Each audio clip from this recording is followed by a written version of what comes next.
Hello, everyone. Greetings again.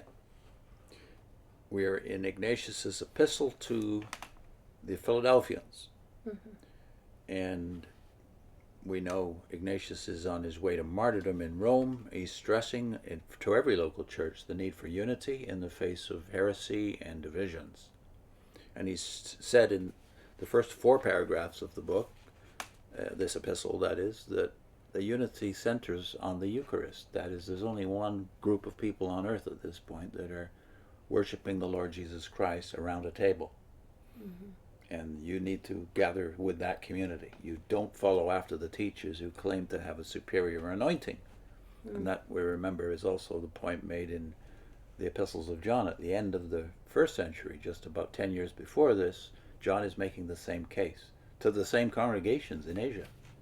That no, the Antichrist is marked by his denial of the true humanity of Jesus, not just his incarnation, that is, before his death, but also what he is now. This Jesus is a glorified human. He is the one mediator, a man, Christ Jesus. Same point that Paul had made in his original message in Athens, which is that we're all going to be judged by a man who God has appointed on Judgment Day. So we're going to read paragraphs 5 through 7 here. Okay. I'm reading from Lightfoot. And I'm reading Robertson Donaldson, the Ante-Nicene Fathers. My brothers, I am overflowing with love for you, and greatly rejoice as I watch out for your safety. Yet not I, but Jesus Christ.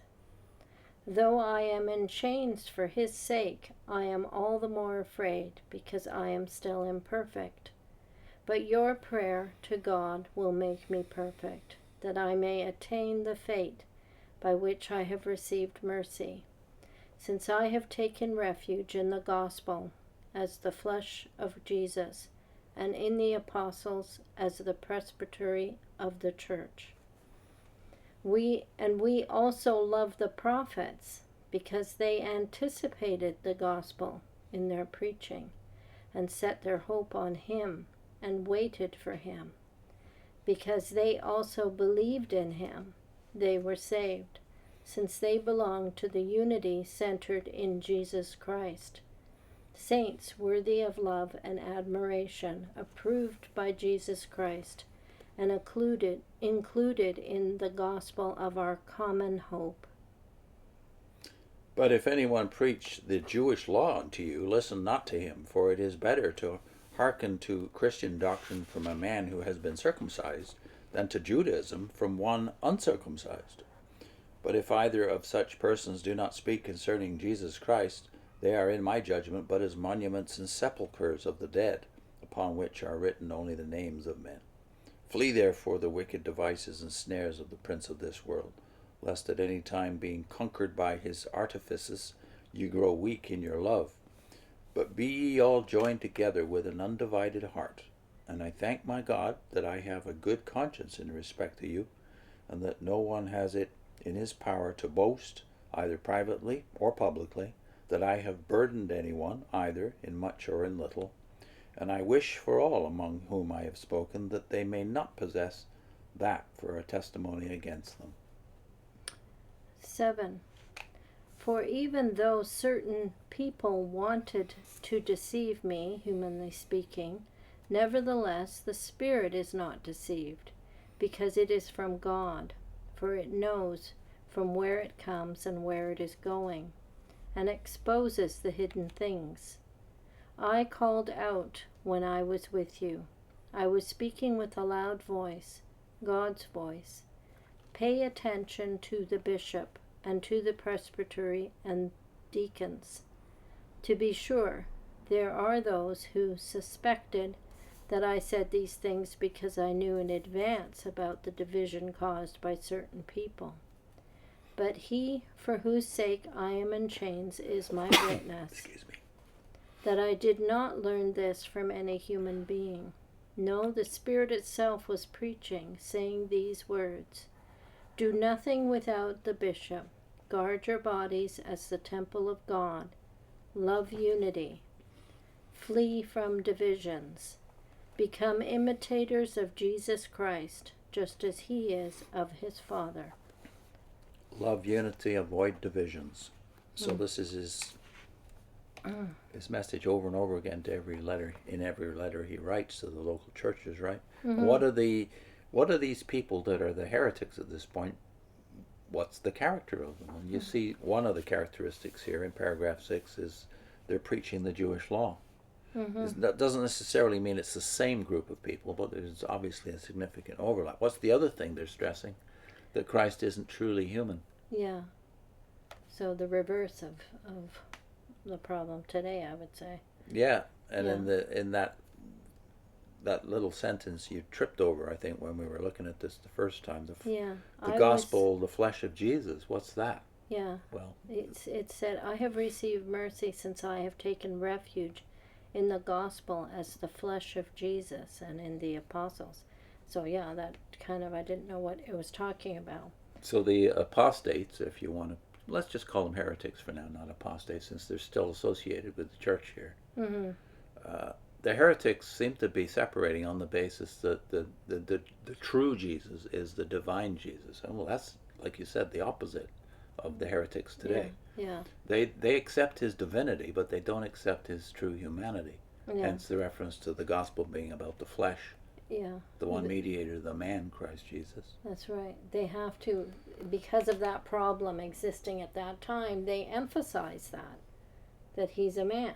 He's a man as your mediator. He continues to be your mediator. He can't be a mediator without being both God and man. That's the way the church saw it and still sees it. But I did find one thing in here that really stuck out for me, and that's this reference to the common hope. Yeah, and including the prophets of old.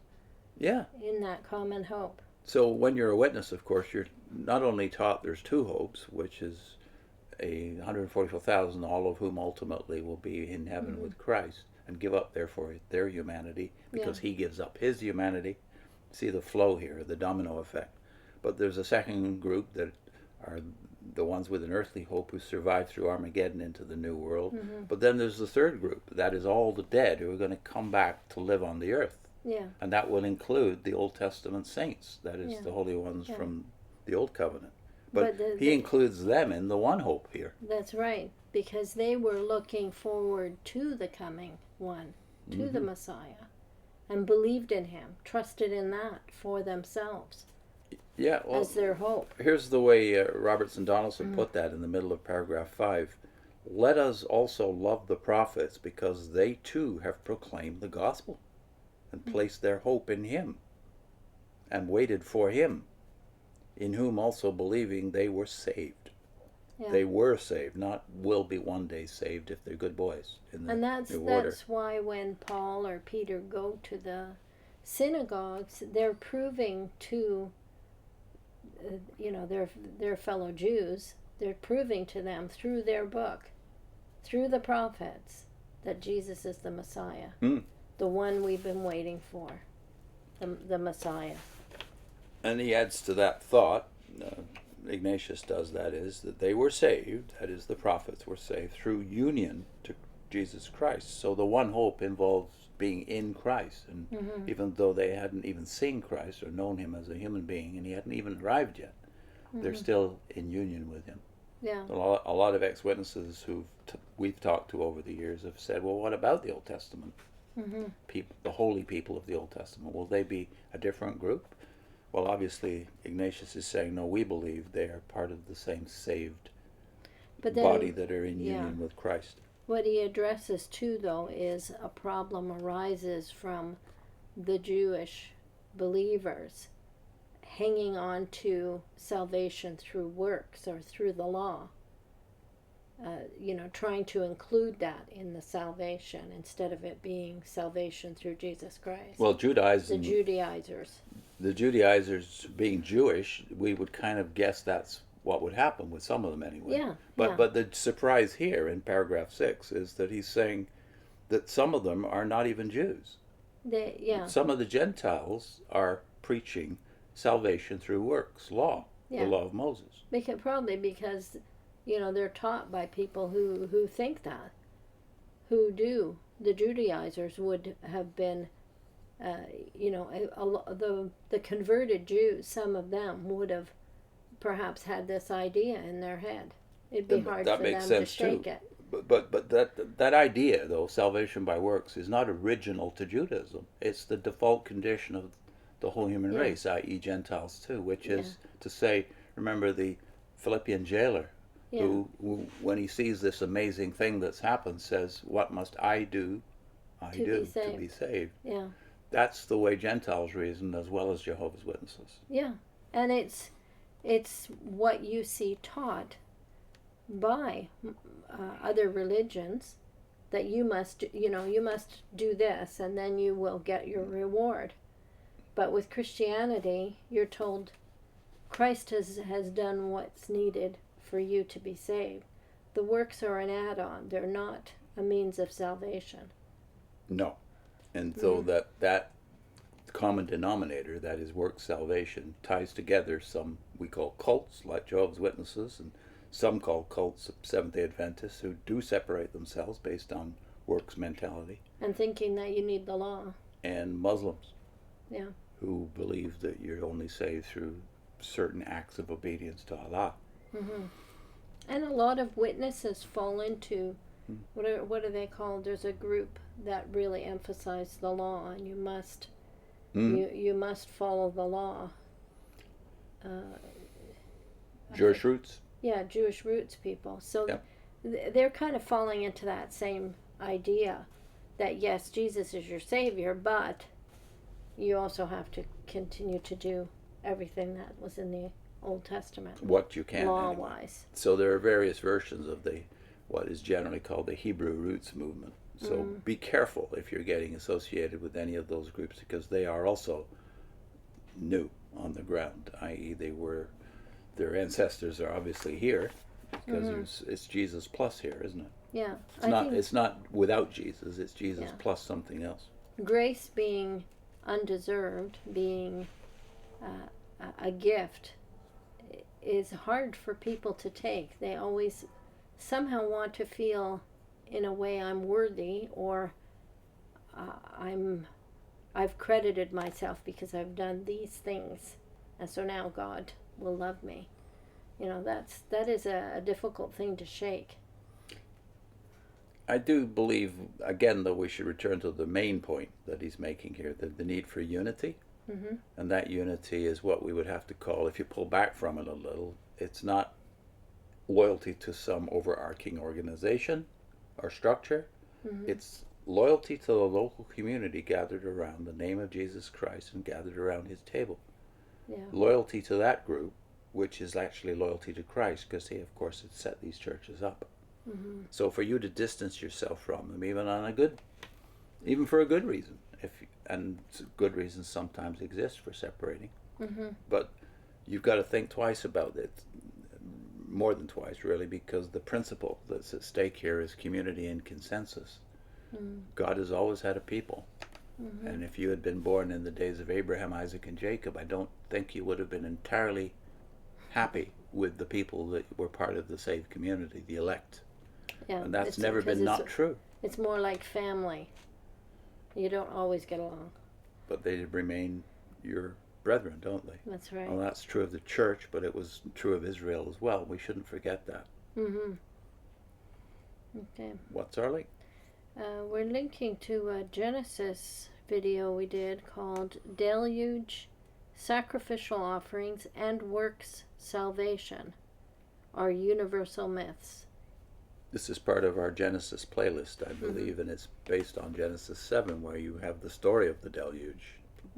And that was one of the cognitive dissonances I remember having with the Watchtower way back, that you said on the one hand that the deluge, and it's a universal story, more or less, and that somehow proves the truth of the Bible. But on the other hand, other things like, let's say, the gospel, the idea of the Trinity, is also universal, and that proves it's false.